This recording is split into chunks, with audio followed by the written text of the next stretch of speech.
Hello, welcome back to the Pistol Report. My name is John Francois. I'm the Senior Instructor for Archangel Technologies.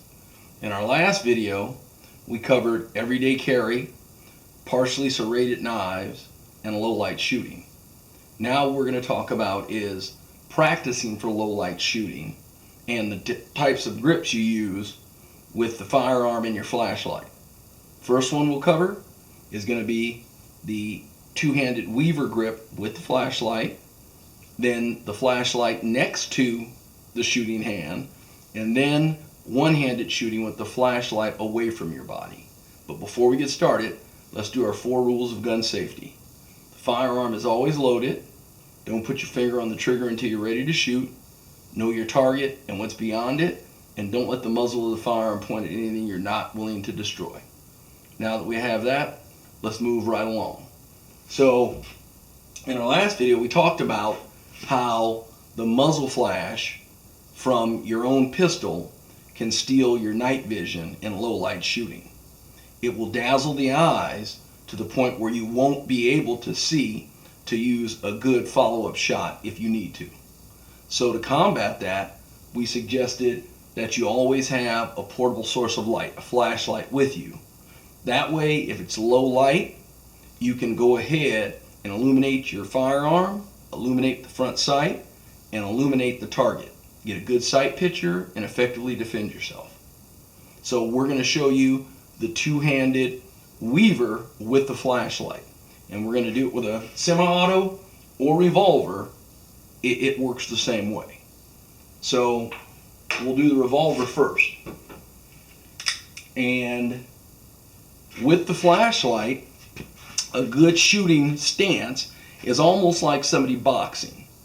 And with the flashlight, instead of wrapping both hands in that weaver grip, where you're applying rearward pressure with the weak hand and forward pressure with the strong hand, instead of that, what you're going to do is you're going to utilize the flashlight hand to wrap under and lock your wrist. And once those wrists are locked, now you can still apply rearward pressure with the weak hand or off hand and forward pressure. And now you have a stable platform to shoot from. So now we're going to show it from the other side.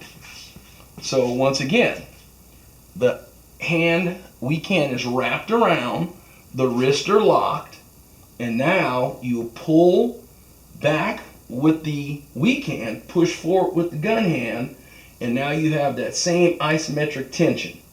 It takes a while to get used to, but it's one of the ways that when you're shooting, you practice this during the day or in a well-lit condition, and if you want to use your flashlight at the same time, you can. But you have to practice first. Now we're going to show you the same thing with a semi-automatic. So, once again, the strong hand is going to be applying forward pressure. When you wrap and lock your wrist, now the light is canted just to the left a little bit if you're right-handed to illuminate your front sights and the target. So, once again, it's a good shooting stance.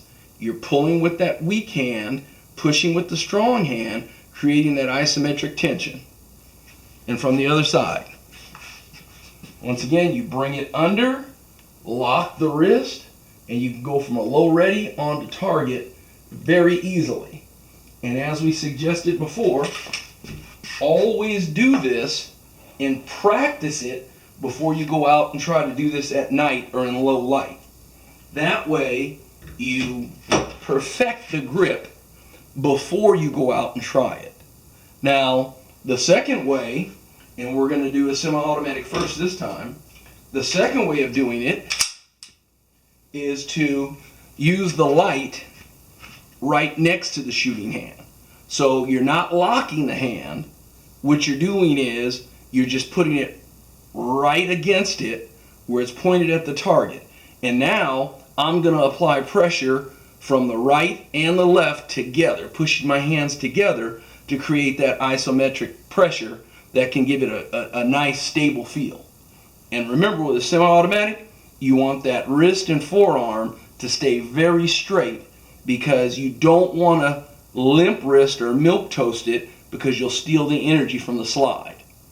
So once again, from the other side, if you wrap around, lock your wrist, come up on target, and you're ready to shoot. Pushing forward, pulling back. With the one next to it, it's just like this. You bring it up, and now your flashlight is right next, and I'm pushing from both sides towards the flashlight and the pistol at the same time, which gives a sense of more stability than just having it separated. That way you can kind of have a little bit of support from that flashlight hand. So if you're in low ready and you come up on target, you use the light. Practice using it intermittently. Don't just turn it on and leave it on. Put it on, gain your sight picture, practice firing your shot, and then turn it off. And always move if you're in an encounter like that. We'll discuss that with tactics. And so, once again, the first is locking the wrist. The second is right next to it. And then we'll move right along to the using the light away from your body with a single hand grip for the shooting hand. Now, with practice, you'll gain a lot of proficiency doing it. I prefer the Weaver because it's just more comfortable, and I'm able to have a more stable shooting platform. So, with a revolver or semi-auto, really doesn't matter.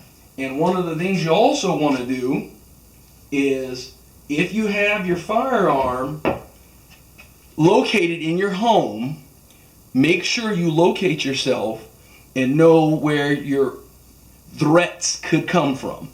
If I'm sitting in my living room and I have a front door in front of me, I want to make sure that if I'm in an area of high crime or anything else, I know the sounds of my home, and I have my firearm and flashlight nearby. If it's nighttime, dark, you don't want to turn on all the lights to have to look for your flashlight and your firearm. Not only that, if you do get up, try to stay away from what we call the fatal funnel.